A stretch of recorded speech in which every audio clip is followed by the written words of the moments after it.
my back is still causing trouble, so I've got somebody else kneeling on the deck with a roller.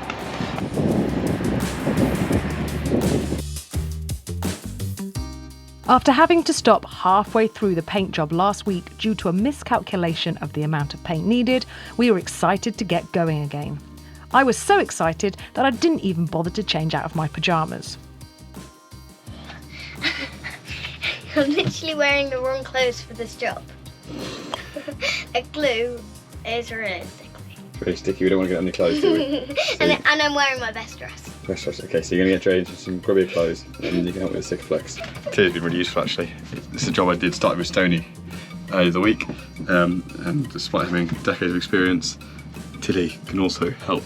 So, you know, cheers Stoney. We're just drilling holes through the tow rail to actually bolt down the stanchions rather than screw them into the synthetic tow rail, so they'll be really strong. And yeah, Tilly's just been helping me. Cool, so you're giving the nut a clean? Yeah. Alright, there's a bolt to clean. Right, okay, you need to put a washer on first, followed by a nut. Tilly also is useful for this job on the basis that she can actually fit in the wardrobe quite comfortably. You're going to put the spanner on it. We can use that round end. It's going to do a bit more turns. Okay, and you're going to hold that just like that, okay? Then upstairs, I'm going to do the screwdrivering. Okay, Tilly, I'm going to start turning it. So, believe it or not, it's only 3 weeks until we want to go sailing. I'm just sat working through so many little things that are bugging me. Like, it's a bit different to last time because when we did the countdown to going in the water, we had a very clear list of things we had to do to make the boat float. Now we're sort of in the muddle between living on board and, I mean, you know, the boat is safe to cruise. You know, we can stick the engine on and go somewhere, and after we'd have to spend an hour tidying up first. But it is technically safe. But there's a lot of things I'm quite nervous about. I've just spent a while going through my email here, and I've got the list of all the serviced parts we had when Andy and I serviced the engine back in the spring, and I'm just ordering a full set of spares again to make sure in case anything goes wrong. We've got extra bits, like I changed the impeller. Remember the day we went on the water, and I've got one spare impeller, but I want to have another spare, so stuff like that. And also someone advised about getting extra little things, which seems a bit excessive, but talking about having a spare engine starter motor and other bits and pieces, so you never know. Those things might be crucial one day. Also going to go pop round and go and see Mark, the guy doing the stainless steel in a minute, because he's also, as well as the arch, the plumbers also make us some fife rails, and we're also talking about dinghy davits. But again, we're running out of time now, right? Things are getting tense, and we're just going to keep improving as we go. We've got to accept it's a long, big, long. Which way are you guys? You're facing that way. That way. Big, long journey. Yeah, just so my head's just a bit like, ooh. As always, pretty much every job on this boat is fiddly. These fittings put back in the aft cabin roof, and because I've taken the teak deck off, they're now 10mm too long and they're going to stick through into the cabin space. So I've got to trim them down, put a bolt on them, trim them down, and then hopefully not lose the thread so I bolt them again. Nuts, I can't speak. Right, earplugs and I'm ready to go. This does give me a chance to test out this cool little makeshift clamp that Stoney gave me.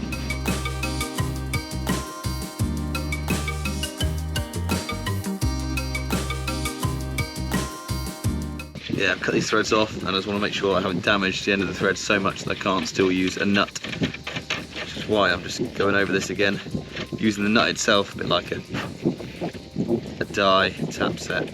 Just tops it, leave the nut on before you cut, and then you'll be alright. So you can use the nut itself to, you know, realign the thread slightly. It is stainless steel, it's very soft, and you've got to, as I learnt the other week, to my detriment, there is a chance it can bind as well, more than other metals. So there's that complication. And here's a bit I chopped up. And it did go back in. But as Hugh said, it's another fiddly little job. We have finished painting. It is done. Tomorrow, the kids and Kelvin and Kelly and I, we're going to pull off all the last masking tape, which is exciting. And all the fittings are on the foredeck. All the fittings are nearly on the stern deck.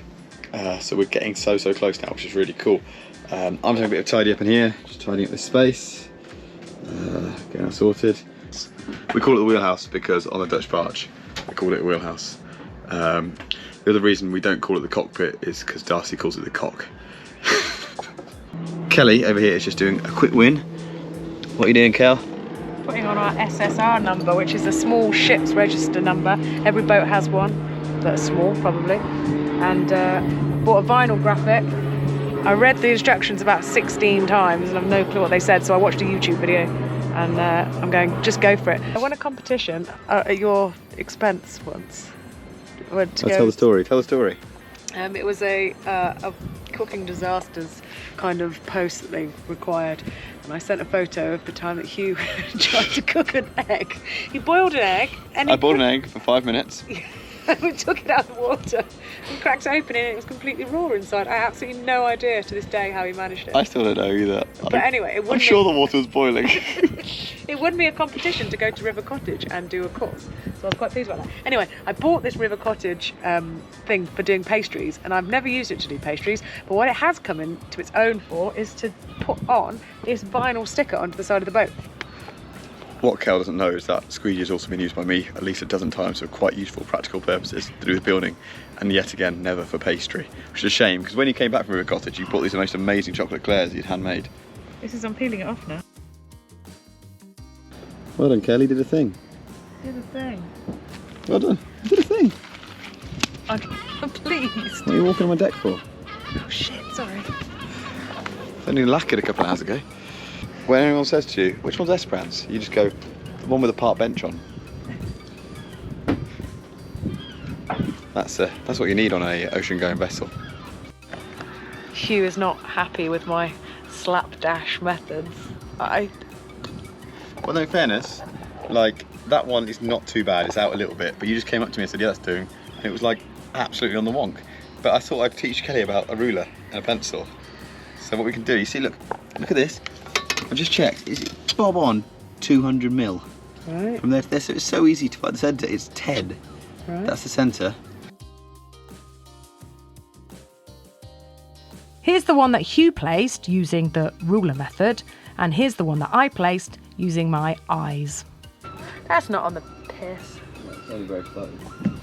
So the kids are excited because it's the first time in about 3 weeks they're allowed on the foredeck again. So you've got a whole big front garden, haven't we, back open to us again? Yeah! And it all feels nice and grippy, doesn't it? Yeah? Which is pretty cool. And we've now got a family job. So Kelvin's here as well. We are going to pull up all the tape. Daddy, I can climb up there. I'm a bit worried because I was the one who did the taping. Daddy, And- can I go up on harness? Did you go around it all again a second time, like really firm it flat and push it flat? Okay, in that case I'm worried too. My River Cottage card is helping with this job. It was fine. I'm the taping admiral. Apart from the few patches, which I can touch up, I guess. Easy. My head's just really full and a bit confused about everything. So I told Kel, right, put my headphones on, put my earplugs in so I can't hear the kids and her. And I'm just going to focus on just getting one little job done. As soon as I do that, what comes through my headphones? A French man speaking to me. And I'm like, oh no, GCSE French, bonjour, je ne comprends pas. That's about it for me. But he was very lovely. So we signed up to Passport Scales with a marina in France. And he was phoning up to chat to me about that. And I was like, speak a little anglais? That sort of thing. But anyway, it's all good. We're getting better at French. We're going to get better at it when we have to because we're there as well. And I think I sorted it out with him, but we both agreed as well. He's going to send an email so we can both sign off on what we're talking about. But anyway, as Kel just said, that was great. Another little thing just to throw into my brain. I hadn't even thought. You know, it's all good. Oh, hello there. Welcome to 5 Never Ever Actually Managed to Go Sailing. We'll get there. Right, this synthetic teak tow rail is gorgeous and it's really practical in that we hopefully will never have to look after it, but it's just not structural. So some of you may remember the massive faff we had with these cleats and having to rebuild them with some bolts going through them. And I'm now doing the same for this. So I've just been over next door to Mark's place, the guy doing the stainless steel arch for us, and I've put in some extra holes through this because a glass fibre friend of Kelly suggested to us an idea. It should eventually give us a situation where we can really tighten down very securely these handrails and they're not going to slip and slide. Holes marked up here and here, here and here. Removing that, drilling some new holes. Bigger drill. this is the plan. It's very, very simple. I'm just going to put that nut on the end of there. I'm going to cover that in wax, so it's releasing, like releasing wax. This is my hole. If this is the top of the toe rail, and then this is the glass fibre below, right? This is the glass fibre here. What I've done is cut a big hole on this, cut a little hole here. So that's what I've cut out, right? And then what we do is we fill the whole thing with thickened epoxy. Screw this on here, cover this in wax, releasing wax, and then we drop that in there, like that. That's all full of epoxy. Wait for it to go off until tomorrow, or for a couple of hours, and then with the wax, unscrew this, like this, wait for it, and the bolt gets left in there with a big plug around it, like a big chunky bit of epoxy. Don't mind Kelvin, he's just waxing his nuts. Bolts. Yeah, it's not as funny if you say No, bolts though, is it? Yeah. Waxing me nuts. So look at this, Tilly, that's the epoxy here. That's what we're talking about. So we're going to mix it with this stuff. That's going to turn it into a bit more, it's going to make it stronger, less brittle, connect all the bits. Oh! That's going to make it more like what the boat's made out of. Those are little fibres. Fibres are the white bit I've just poured in, and the glass is the resin. So we're filling it up with epoxy. It's like yummy gravy. Billy. So we need to say a massive thanks to our new friend Ali, because Ali is an expert in glass fibre, and he's a sailor, owns a boat over in Gosport, and Kelly met him randomly at a gig, and he's a very interesting, cool man, and he was the one who basically said this is the way to do it, and he's absolutely right. This is the strong. I came up with a few different ideas, possible solutions for this. This is my favourite by a long, long way, and it was completely his idea, so completely hats off to him. So I'm really excited about it because it looks good. Getting such a precarious situation again. Right, nuts on. So yeah, I'm making about 6 turns this time, so, like, you know. So the holes have been drilled, a small hole underneath a big hole. The holes have been filled with epoxy. A bolt has been coated in releasing wax so it can be unscrewed from the epoxy once it's set. Kelvin is just adding the nuts to the bolt, which have not been coated in the wax, so they will be encased in the epoxy. They will now lower the nut and the bolt into the hole and leave it to set for a few hours. Let's go for it. Yes, and I want to put the other bolt back in, but I can do that. Jet wash in for both. The boating community is great. One of our neighbours kindly lent us her jet wash so I could clean all of that disgusting growth from the dinghy, ready to lift out of the water and put on the back of the boat ready for our trip to Hayling. Right, moment of truth is, if this works, then we've got a really strong way of fixing all these down. So this is set in epoxy but covered in wax. Oh, that was easy. I was expecting to go like, oh, a big like pop to get it out. Literally was just as easy as, that was easy as easy. That's encouraging. It's the first time I've ever used wax, like releasing wax, with epoxy before, so it's a new game for me. But they said it's not pulling straight out, so it's literally, it's created a thread all the way through all the epoxy. So we're now taking the foot off and get to have a little look. I'm very excited. Are you excited, Kelvin? I can't contain myself. Outside I look cool and collected, but inside I'm dancing. Thrilled, dancing.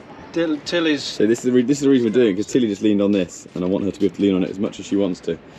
So it did look like that one, big empty hole. Now it looks like that one, with a load of epoxy in it, with a nut behind. And the thread itself is actually bitten into the epoxy as well as the... So that's threaded all the way down to the nut, which is probably about 2 inches below. So that's cool. Even that has actually already got loads of purchase. I mean, I could tie it onto just that. So feeling much more positive about how this is going to end up being, which is good. There's a couple of complications to work out. Like I've hit a couple of stainless steel things as I've gone through, and on the other side I've gone through. So I don't know how much epoxy. I might need to use like 3 or 4 barrels to keep filling it, and then find the rest of it in the bilge later. It'll be fine, Kel. Don't worry about it. That's a proven concept. We now just got to do it. 1, 2, 3, 4, 5, 6, 7, 8, 9, 10, 40 holes to do. 40 nuts, bolts. Okay. So John, who originally fitted the Flexi-teak tow rail for us, he's come around this morning, well, middle of the day, for just a few hours a day. He always said he wanted to pop down when we were in the water to check the lines, do a little bit of a follow-up on it. And because I've damaged the tow rail a couple of places by screwing in the handrails too early and not securing them properly, there's a bit of movement, there's a bit of damage, which hopefully he can also help fix as well. And also I made the surrounds for the cleats and things with the Flexi-teak leftover material, and he helped me finish those, I'm hoping. So there's a few things, I don't know how much you'll get done today. Tilly's room is suddenly a lot lighter, isn't it, Tilly? And we're going to go put your hatch back in. Each kid gets to help with their hatch. Fair enough?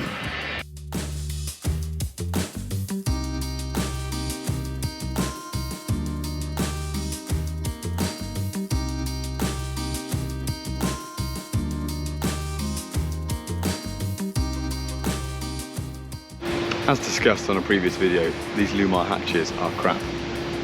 Like, they've got no structural integrity. Their structural strength is given to them by the frame they screw into the boat. They themselves just bend and flex.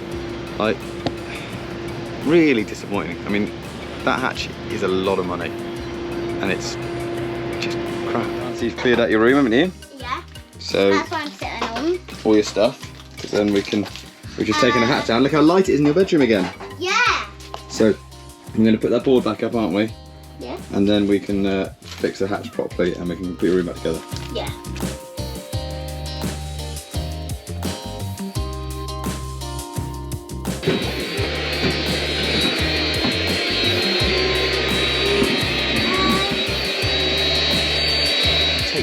So Kelly wanted to go around a few little areas who wasn't quite happy with the finish. So she did a couple of extra bits of tape and a bit of extra paint, you can see. And now my girls are going to tidy it up, aren't you? Yay!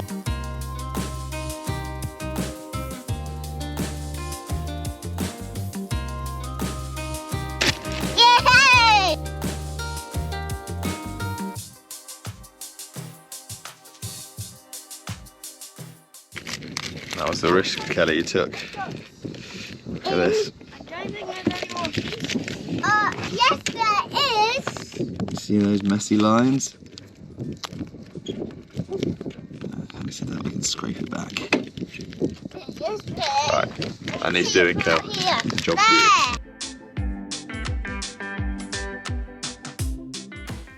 So that was a tricky bit because it was curved both ways. I would have been able to do it if it was like curved one. Okay then, come on. We can play out here again now. We can play out here again, except for we haven't got any handrails on, have we? Because Daddy and Kelvin were fixing those last night. So there's no rail here. Yeah. But it won't be long. I can be promising for about 2 years. It won't be long.